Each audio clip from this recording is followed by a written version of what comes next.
ചെറിയ പ്രായത്തിൽ ഉമ്മയുടെ പ്രാർത്ഥന കൊണ്ട് കാഴ്ച കിട്ടിയ ഒരു മഹാനാണ് ഇമാം ബുഖാരി റളിയല്ലാഹു അൻഹു. ബുഖാരി ഇമാമിന് ചെറിയ പ്രായത്തിൽ 2 കണ്ണിനും കാഴ്ചയില്ലായിരുന്നു എന്നാണ് ചരിത്രം. 2 കണ്ണിനും കാഴ്ചയില്ല ഇമാം ബുഖാരി റളിയല്ലാഹു അൻഹു. ഖുർആൻ കഴിഞ്ഞാൽ ഏറ്റവും അധികം സ്വീകാര്യോഗ്യമായ ഗ്രന്ഥം സ്വഹീഹുൽ ബുഖാരിയാണ്. എന്റെ പ്രിയമുള്ളവരെ, സ്വഹീഹുൽ ബുഖാരി, ഇമാം ബുഖാരി റളിയല്ലാഹു തആല അൻഹുവിന് ചെറിയ പ്രായത്തിൽ 2 കണ്ണിനും കാഴ്ചയില്ലായിരുന്നു. പക്ഷെ ഉമ്മാക്ക് സങ്കടം. രാത്രിയും പകലുമില്ലാതെ ഉമ്മ ദുആരക്കുമായിരുന്നു, അല്ലാഹുവേ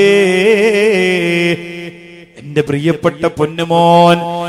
പ്രിയപ്പെട്ട പൊന്നുമോനെ വലിയ ആലിമാക്കാനും വലിയ ഹാഫിളാക്കാനുമാണ് തമ്പുരാനെ ഞാൻ ആഗ്രഹിച്ചത്. പക്ഷെ അല്ലാ ആ കുഞ്ഞിന് നീ കാഴ്ച കൊടുത്തില്ലല്ലോ തമ്പുരാനെ. എന്റെ പ്രിയപ്പെട്ട പൊന്നുമോന് കാഴ്ച കൊടുത്തില്ലല്ലോ റഹ്മാനെ. നീ കാഴ്ച കൊടുക്കണേ അല്ലാ, കാഴ്ച കൊടുക്കണേ അല്ലാ. വയനാട്ടിൽ വന്ന ഉമ്മമാരെ, നിങ്ങളുടെ മക്കൾക്ക് വേണ്ടിയുള്ള പ്രാർത്ഥനയുണ്ടല്ലോ. ഒരു ഉമ്മയുടെ, ഒരു വാപ്പയുടെ പ്രാർത്ഥന പടച്ച തമ്പുരാന്റെ അടുത്ത് വല്ലാത്ത വിലമതിക്കാനാകാത്ത ഒന്നാണ്. നിങ്ങൾ നിങ്ങളുടെ മക്കൾക്ക് വേണ്ടി ചെയ്യുന്ന പ്രാർത്ഥന,